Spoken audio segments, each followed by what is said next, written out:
Comentaba yo, ¿no? La Reserva Federal de Estados Unidos aumentó en 75 puntos, su mayor incremento en 28 años, por supuesto la tasa de referencia. ¿Qué impacto tiene esta alza en el precio del dólar en nuestro país? Se lo preguntamos directamente a Alejandro Ursúa, analista económico de la Universidad Andrés Bello y de Open BBK. Primero que nada, Alejandro, ¿cómo estás? ¿Qué tal? Buenas tardes. Hola Iván, ¿cómo estás? Buenas tardes, muchas gracias por la invitación. Al contrario, gracias por responder nuestro llamado. Esta es una de las alzas más grandes en décadas. Además, Estados Unidos está enfrentando una inflación que no se veía en 40 años. Y esta tasa y esta alza de la tasa, además, no termina de anunciarse, esta alza de 75 puntos base, y el presidente de la FED dice que lo más probable es que en julio apliquen otra de características parecidas. Exacto, de alguna manera vemos que, de hecho, la asociación muchas veces de los mercados era que había sido demasiado tenue las primeras reacciones que había tenido la FED, que es nuestro homónimo, ¿no es cierto?, el Banco Central chileno, durante el año 2020. De hecho, las presiones inflacionarias se empezaron a marcar con fuerza en el mercado americano desde mitad del año pasado, ¿no es cierto? Inclusive muchos acá decían cómo el Banco Central chileno estaba reaccionando con tanta fuerza si uno contrastaba la información, ¿no es cierto?, con lo que estaba pasando en el mercado, en el mundo americano, y esto no pasaba. Y bueno, y esto de alguna manera le vino a dar la mano, ¿no es cierto?, la razón a que el mercado chileno con su alza de tasa estaba muy en sintonía con lo que estaba pasando y estaba tratando de alguna manera de opacar esos espíritus inflacionarios. Y efectivamente lo que manda hoy día la noticia económica es efectivamente el tema del Banco Central, del Banco Central americano, la FED, ¿no es cierto?, que ya desde la noticia que tuvimos, ¿no es cierto?, el viernes de la semana pasada, que las cifras de inflación efectivamente estaban absolutamente fuera de los parámetros establecidos por ellos, situación que además se fue redundando con la información del IPP, que son los índices de precio de la producción, que también fueron sobre lo estimado durante el día de ayer. ¿No es cierto? Era un secreto a voces que no solamente la tasa iba a subir en torno a un 0,5%, sino que un 0,75%, que fue la situación que estuvimos viviendo hoy día y razón por la cual también habíamos tenido un rally, vale decir, una alza bastante generalizada del tipo de cambio en Chile, inclusive ayer cerrando con un pic de 870 pesos, que había sido el precio más alto tras, ¿no es cierto?, este rally también que había tenido el tipo de cambio a causa de la elección del presidente Boric durante el diciembre del año pasado. Entonces, el mercado está de alguna manera ya también expectante y estaban esperando esta situación. La única diferencia, ¿no es cierto?, es que cuando el mercado americano, la FED, sube la tasa, de alguna manera se podría decir que sube la tasa para el mundo, ¿no? Y obviamente ahí se hace, ¿no es cierto?, bastante más complejo el escenario mundial. Alejandro, ya vamos a ir a los efectos en el dólar, porque naturalmente sube el dólar y sube todo, pues sube desde los combustibles a todos los productos y los bienes que son importados a nuestro país, una economía abierta como la nuestra. Pero primero que nada, ¿cómo entender que esta subida de tasas sea tan violenta? Es la más grande desde el año 94. ¿Qué niveles de inflación está viendo Estados Unidos? A ver, Estados Unidos ya está con una inflación, como tú muy bien lo decías al principio de la nota, en torno a los últimos 40 años la presión más inflacionaria en torno al 8,6%, y la verdad que se esperaba que los precios durante ya la mitad de este año empezaran a bajar por efectos de la pandemia. Pero lamentablemente el conflicto bélico entre Ucrania y Rusia principalmente estimuló con fuerza, ¿no es cierto?, algunos alimentos, como el caso de los cereales, ¿no es cierto?, como el caso también de la aceite de maravilla y también de los combustibles, razón por la cual, ¿no es cierto?, hemos tenido esta permanencia, esta persistencia inflacionaria, y esto se suma también con los confinamientos que de alguna manera fueron entorpeciendo ¿no es cierto?, la línea de producción y el abastecimiento de diferentes bienes a causa de los confinamientos que hemos tenido durante también el primer trimestre en China, en Shanghái principalmente, ¿no es cierto?, y en Beijing. Entonces, estos elementos fueron confabulando que se hiciera más persistente este escenario, razón por la cual se esperaba también, a diferencia de lo que pasa en Chile, la FED no solamente hace esta alza de tasas, sino que es parte de una conferencia de prensa, en la cual también es casi más importante porque habla con respecto a las tendencias. En este caso, se esperaba una alza de un 0,5, pero vimos que efectivamente el mes anterior ya había subido, ¿no es cierto?, en medio punto, y prácticamente no había tenido un efecto. Entonces yo creo que acá también hay una señal un poco más política, es decir, que hay una sintonía, una mayor preocupación por parte de la FED de mantener a raya la inflación para poderle llegar recién a rangos meta hacia fines del año 2024, en torno a un 2,2%. Entonces, obviamente son presiones inflacionarias, y que también es importante que la gente sepa que, a diferencia de lo que pasa en el mercado chileno, el rol del Banco Central en Estados Unidos también, por un lado, es mantener, ¿no es cierto?, a raya la política inflacionaria, y por otro lado también es mantener los indicadores de crecimiento, que de alguna manera el país siga en su ruta de crecimiento en torno, ¿no es cierto?, a sus capacidades estructurales ¿no es cierto?, de estructura. Entonces, ahí, ¿no es cierto?, de alguna manera es donde empiezan a jugar estos dos elementos que hacen, ¿no es cierto?, que muchas veces quizás las decisiones de la FED sean un poco más, mucho más desencadenadas de lo que está pasando muchas veces en la realidad como un país como Chile. Ahora, Alejandro, bien lo veíamos, ¿no? Y tú nos lo comentas, ¿no? Es la inflación más alta en 40 años, es la subida de tasa más fuerte desde el 94, pero también es muy inusual que no bien se conoce esta alza de 75 puntos base. El presidente de la FED dice, bueno, y en julio probablemente venga otra de características similares. Eso te da cuenta primero de que hay una cierta similitud con toda la diferencia en la magnitud de la economía, etcétera, pero también con el escenario que está viendo en Chile, con algunos agravantes, ¿no? Los retiros, las inyecciones de ayuda de parte del gobierno a propósito de la pandemia hacen que todo esto sea más complejo en nuestro país. Pero al igual que acá, el ministro de Hacienda ha planteado que probablemente durante el segundo semestre de este año uno podría empezar a ver que la inflación cede. Sin embargo, organismos internacionales, la CEPAL mismo decía hace una semana que probablemente la inflación va a ser más persistente de lo que los ministros de Hacienda en el continente han previsto. Eso es algo también replicable para Estados Unidos, me imagino, porque se acaban de anunciar esta alza de 75 puntos base y en la misma conferencia de prensa se señala que en un mes más viene otra parecida. Quiere decir que la inflación tampoco va a ceder en el segundo semestre en Estados Unidos probablemente. Se espera que de alguna manera estos focos, ¿no es cierto?, el conflicto bélico de Ucrania y Rusia, que de alguna manera también empieza a ser mucho más permanente, los choques alimenticios al principio eran por medida, ¿no es cierto?, de castigos políticos, ¿no es cierto?, hacia la compra, por ejemplo, de bienes y insumos hacia Rusia, y por otro lado también estaba la imposibilidad de Ucrania de poder exportar sus productos, generaba una presión inflacionaria, y también hay que recordar, ¿no es cierto?, que todo el conflicto bélico de Rusia se está sosteniendo, ¿no es cierto?, en las barbas del Mar Negro, que es uno de los dos elementos. Nosotros tenemos del Brexit, ¿no es cierto?, perdón, tenemos el WTI, ¿no es cierto?, y el Brent, y en este caso el Brent, el petróleo que se calcula ahí en las costas del Mar Negro. Por ende, teníamos una carrera inflacionaria bastante marcada con esto, y que si a la medida que se vaya ¿no es cierto?, se vaya alargando este proceso, obviamente las presiones inflacionarias también van a ser más fuertes. Se espera, de alguna manera, sí, Iván, que dejen de subir con mucha persistencia, pero sí, ¿no es cierto?, esperamos que de alguna manera se sigan alargando más tiempo, en la medida también que se alarga este conflicto bélico. Ahora, lo comentabas tú al comienzo, el tema del dólar. ¿Cuánto va a seguir impactando o ya llegó a su techo y debería estar internalizado por el mercado esta subida alza de parte de la FED? Porque también pasa un poco aquello, ¿no? Cuando el Banco Central sube la tasa de interés, las últimas que han sido tan agresivas, finalmente hay muchos que señalan que ya el mercado tenía internalizadas estas medidas y no todo aquello se traspasa porque ya se había ido traspasando de manera paulatina. En el caso del dólar, ¿se podría decir un poco lo mismo, no?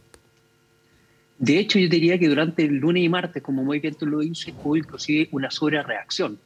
Yo creo que de hecho ayer tuvimos un pic de 870 pesos con respecto al cierre, sí. Y hoy día el cierre del tipo de cambio fue en 856. Vale decir, la gente de alguna manera empezó a asimilar, generó con mayor tranquilidad estos indicadores y, ¿no es cierto?, hizo que se fuera distendiendo. Si bien tuvo una presión alcista, hay que recordar que durante la semana pasada estuvimos bordeando los 811, los 813 pesos día miércoles, día jueves de la semana pasada el tipo de cambio.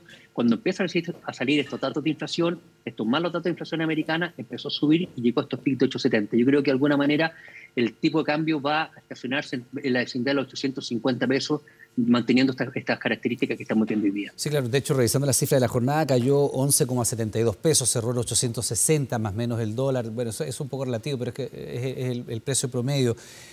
Había algunos analistas en la semana que incluso habían dicho que podría superar su récord histórico, que fue cuando se produjo el triunfo del presidente Boric, o incluso rozar el techo de los 900 pesos, que uno podría pensar es hoy día, y corrígenos, Alejandro, la nueva barrera psicológica del dólar, ¿no? Que hace tiempo estaba en 700 y cuando rompió los 700, bueno, pasó lo que todos sabíamos, pero ahora ya vamos en 860 y parece estar internalizado que el peso va a flotar en ese rango. ¿Hay alguna chance de que vuelva este raid alcista o ya se internalizó estas medidas de la FED y va a flotar el dólar en torno a los 860, 850, un poco más, un poco menos que aquello? O sea, manteniendo esta característica hoy día, haciendo un ceteris paribus, ¿no es cierto?, como decimos nosotros, manteniendo la variable constante, deberíamos tenerlo en este tema. Pero no hay que recordar también que Chile está viviendo también elementos de modificaciones estructurales importantes que a la larga también van generando incertidumbre. De hecho, nosotros la semana pasada fue muy marcada en términos noticiosos por la información que entregaba nuestro Banco Central, en donde de alguna manera había noticias que creo que pasaron un poco más desapercibidas, pero también eran alarmantes, como por ejemplo la baja de inversión, que se contraía un 5% con respecto a este año, y que 2/3, ¿no es cierto?, los factores inflacionarios que estábamos viendo este año, principalmente se debían, de este fenómeno inflacionario en Chile, se debían 2/3 principalmente a retiros de fondos de la FP y a las ayudas estatales que había tenido el Estado. De hecho, cuando yo hago este homónimo y lo llevo al mercado americano, también mucha gente le está echando la culpa también ¿no es cierto?, a los demócratas. Es decir, ojo, bueno, esto también son consecuencias de la inyección de dinero que se hizo con las ayudas fiscales, que a la larga también fue uno de los, ¿no es cierto? Fue uno de los elementos que también llevaron a esta presión alcista durante el último tiempo. Hay que recordarle siempre a la gente que cuando hablamos de inflación son elementos multifactoriales. No podemos echarle solamente la culpa a un elemento, sino que son muchos factores, pero obviamente ahí también hay un factor también de similitud que tenemos que tenerlo también dentro del análisis. Ahora, Alejandro, aprovechando un poco tu... ¿Sí? Sí, viendo las cifras en Estados Unidos y viendo también cómo la inflación ha golpeado otros países, evidentemente uno puede ya empezar a calibrar cuánto hay de factor interno y cuánto hay de factor externo, ¿no?, en la inflación que estamos viviendo nosotros. Y es bastante obvio que el exceso de liquidez producto de los retiros y también producto de los IFE, Universal, inciden. Pero de momento lo que está haciendo persistente el fenómeno es lo que quede todavía de plata de estos retiros. Se estimaba que era entre 12.000 y 15.000 millones de dólares que todavía no están, que están en las cuentas de las personas y que podría seguir siendo una presión sobre la demanda. Pero efectivamente también tenemos factores que son muy relevantes y el caso de Estados Unidos lo demuestra así, que tiene que ver con la guerra de Ucrania. Y eso hace que el fenómeno de la inflación, y esa es la mala noticia que nosotros tenemos que asimilar, pueda ser un poco más largo de lo que se había previsto.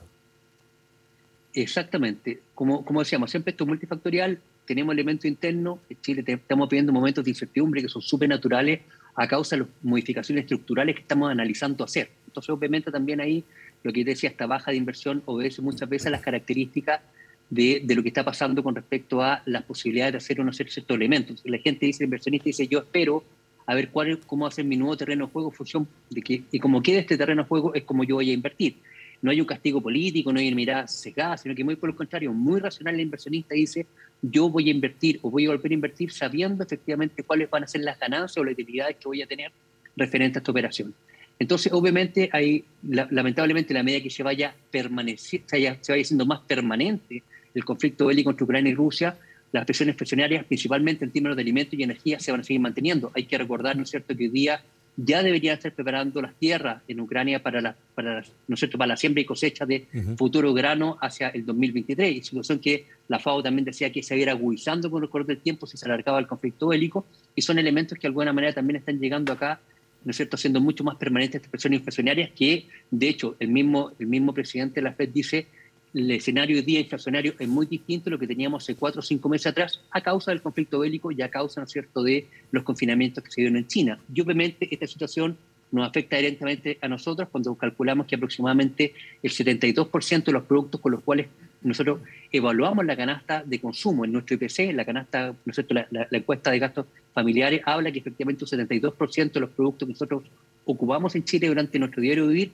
están indexados en dólar. Entonces, obviamente, ahí empezamos, entre comillas, a importar inflación, que sigue siendo una mala noticia también para nuestro bolsillo. Alejandro, y ya que hablas de la canasta básica, de los productos, ¿no?, y todos los que están indexados al precio del dólar, que es un factor muy relevante, y además teniendo en cuenta lo regresivo que es la inflación, ¿no?, la proporción del sueldo que se gasta en las familias que tienen menos recursos en función de los alimentos versus la que están en los quintiles más altos, naturalmente es muy distinto.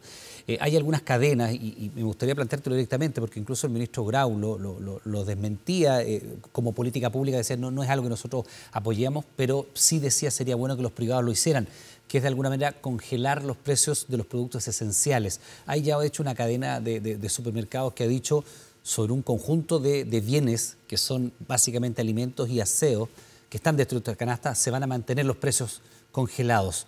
Se le preguntaba al ministro Grau el domingo en Estado Nacional, él decía que no es la política de congelamiento de precios algo que vaya a impulsar el gobierno, pero sí había como un bien que los privados podrían hacer. ¿Eso es replicable para otras cadenas? ¿Qué efecto puede tener eso en el mercado? Es replicable porque de alguna manera también los privados lo pueden hacer de alguna manera a costa de ir sacrificando un margen de rendimiento, de utilidad con respecto a los productos que realizan. Situación muy distinta es cuando viene impuesto por el Estado, porque Correcto. de alguna manera eso a la larga el remedio termina siendo más caro que la enfermedad. ¿Qué es lo que hemos visto en Argentina, por ejemplo? Exacto, porque si yo fijo un precio, ¿no es cierto?, que para mí no es atractivo o no me es rentable como productor, dejo de venderlo, o, ¿no es cierto?, genero un mercado negro, en donde si no estoy dispuesto a vender mi kilo pan a 1.000 pesos, pero si estoy dispuesto a venderlo a 2.500, se genera, ¿no es cierto?, un mercado negro, se genera especulación, y a la larga, a la gente que yo quería favorecer con esto, que la gente más vulnerable, también se genera escasez de ese tipo de producto. Entonces, a la larga, en ese sentido, sale mucho más caro ¿no es cierto?, la vaina que el sable. Entonces, en la medida que el Estado sea capaz, o sea, los privados sean capaces de poder entregar esta ayuda, bienvenido sea. Creo que cambia muy fuertemente el escenario cuando hablamos de una política de fijación de precios por parte de la autoridad, porque obviamente ahí se empieza, ¿no es cierto?, a administrar un valor, o sea, un precio que efectivamente no es representativo con lo que está pasando en la industria, y se generan todos estos vicios, ¿no es cierto?, que son fuertemente nocivos finalmente para la economía chilena. Sí, claro, y también puede verse como un efecto de fidelización de los clientes. Uno puede pensar que si el local donde tú compras en momentos difíciles como esto que estamos viendo con inflación alta, hace este gesto, como tú bien dices, reduciendo su margen de utilidades, puede ser que resulte incluso, entre comillas, un buen negocio para esa cadena, pero evidentemente eso es muy distinto que una fijación de precios de parte del Estado, lo que sabemos que cuando después se termina la fijación de precios, el rebote termina siendo peor que lo que había antes. Alejandro Ursúa, te queremos dar las gracias por esta conversación, analista económico de la Universidad Andrés Bello y de Open BBK, que te vaya muy bien. Muchas gracias, buenas tardes. Al contrario, muchas gracias a ustedes y que tengan una muy buena tarde.